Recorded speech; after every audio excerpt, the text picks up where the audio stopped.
श्यावर रामचंद्र की जय।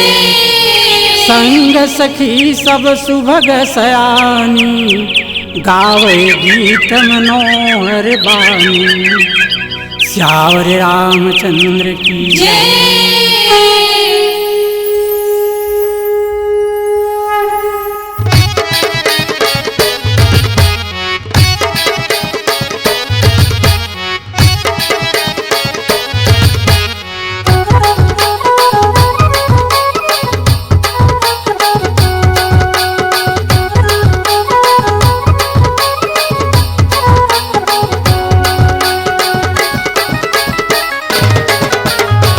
जनकपुरी के होना चिकनी सड़किया हो, मिथिलापुरी के होना चिकनी सड़किया हो।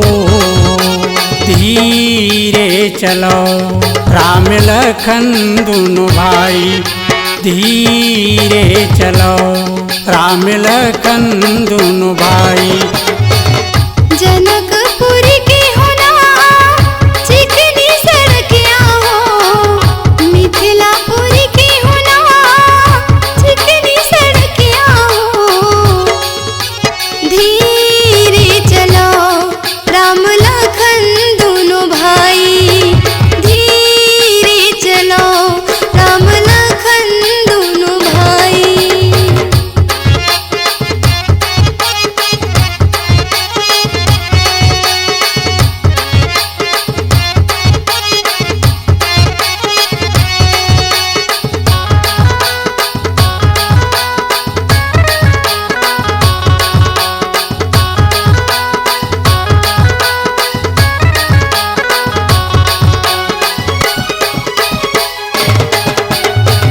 सात सखिया गुरे गए, सात सखी पाछू हो।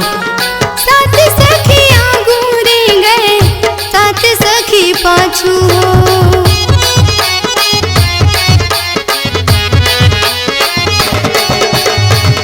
गिरिजा पूजन बर आवे जन के दुलारी हो। गिरिजा पूजन बर आवे जनक दुलारी हो। जनकपुरी के होना चिकनी सड़किया हो, मिथिलापुरी के होना चिकनी सड़किया हो। धीरे चलो राम लखन दोनों भाई, धीरे चलो राम लखन दोनों भाई।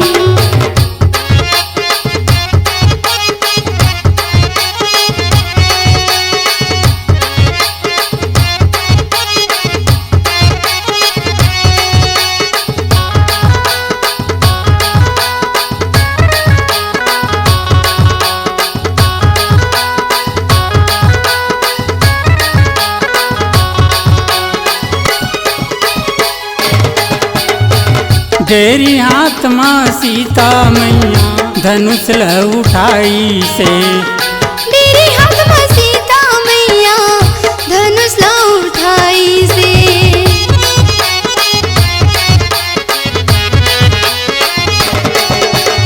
माई हाथ माँ चूल्हा चौका पोछा लगाई से। माई हाथ माँ चूल्हा चौका पोछा लगाई से।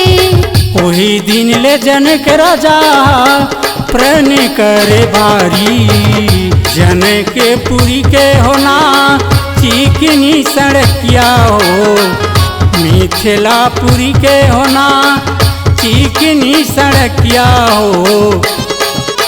धीरे चलो राम लखन दोनों भाई, धीरे चलो राम लखन दोनों भाई।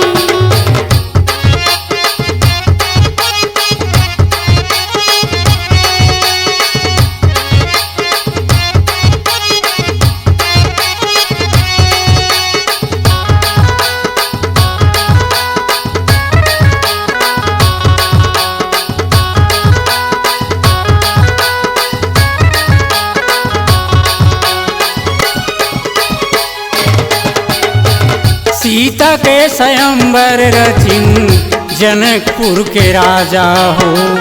सीता के स्वयंवर रचिन जनकपुर के राजा हो।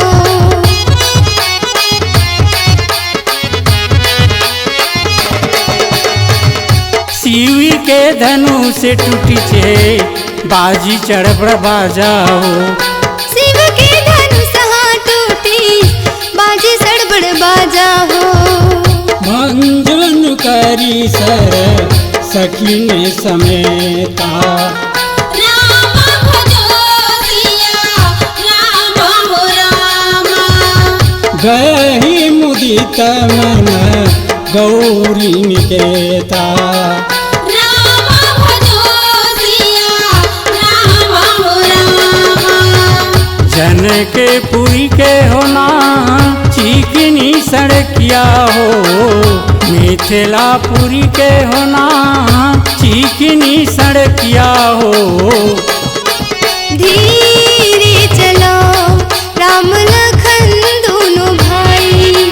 धीरे चलो राम लखन दोनों भाई। जनकपुरी के होना चिकनी सड़किया हो। मिथिलापुरी के होना चिकनी सड़किया हो। धीरे चलो राम लखन दोनों भाई। धीरे चलो राम लखन दोनों भाई।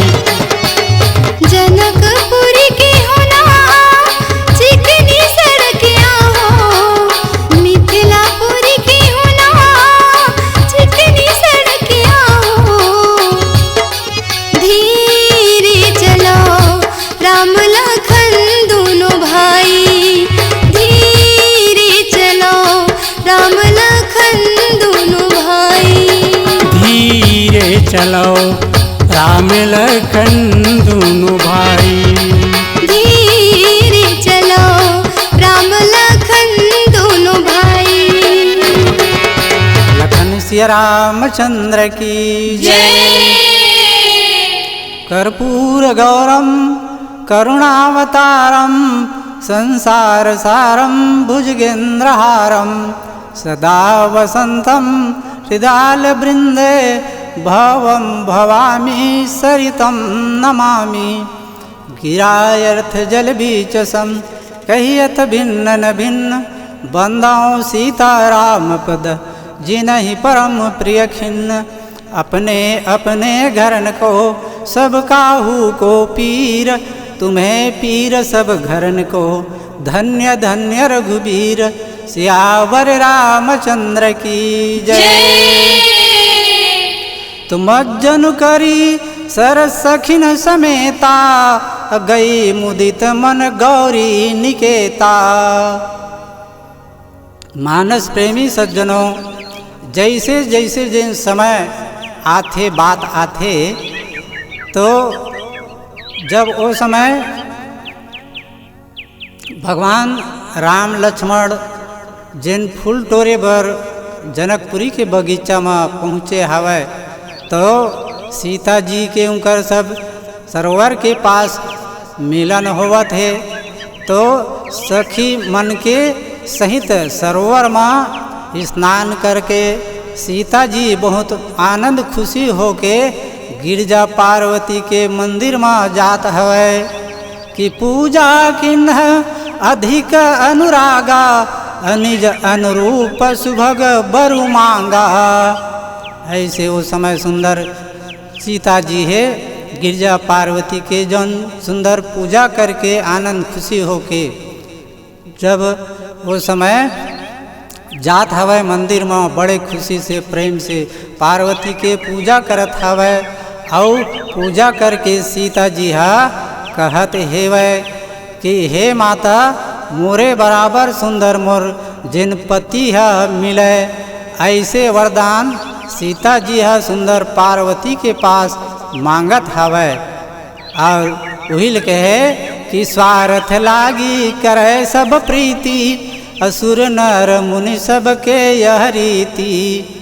जिन ये सब देवता है मुनि है महात्मा है मनुष्य है सबके ऊपर दुख सुख आथे विपत्ति आथे, तब भगवान के जन देवी देवता के अनेक किस्म के जन पूजा पाठ ला करथे। ऐसे जिन गोसाई तुलसीदास संत सभा के बीच में एक कथला बताए रही से।